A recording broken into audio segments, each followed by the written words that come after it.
The truth is that none of us know how long something is going to last, ever.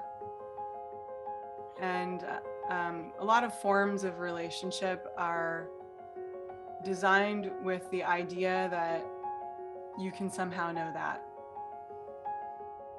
And you can't. And they're just words.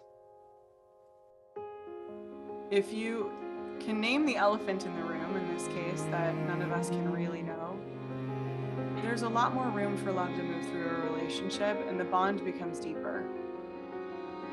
And you get to meet each moment as it's arising. And you could end up spending your life with that person. You just can't know.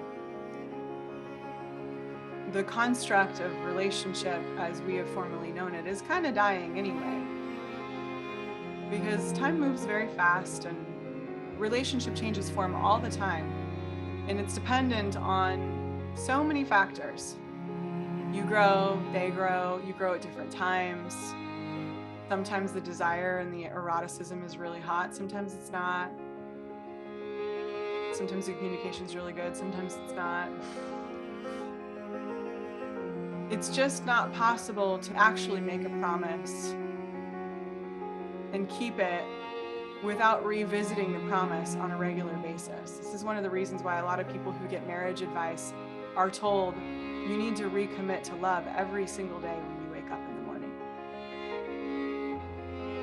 You need to recommit to things like honoring your partner, to communicating to them, to honesty, so that you don't get to a place where, oh, I've made a commitment to this person, I can't let them down, and so instead I'm going to harbor resentment and have that destroy our relationship from the ground up. Which is what most people do, and why you look around and see a lot of really unhappy people who are married. And I don't think any of you guys want that life experience. You have to learn how to honor you and another person and be compassionate and appreciate the reality that promises are actually impossible to make. And that doesn't have to mean that you be flighty and that you take what you want and then go with no responsibility. In fact, I would say if you were being honest and compassionate, you would absolutely take responsibility for the relationship, not the other person. Which means that you show up in reverence to what exists as the third between the two of you at all times. Which means that you would never put negative energy into that relationship, which means you never gossip or complain about your partner behind their back. Which means that you would show up and be honest about where you are in each individual moment. And that creates the kinds of bonds that not only last forever, but you want to be with forever, actually.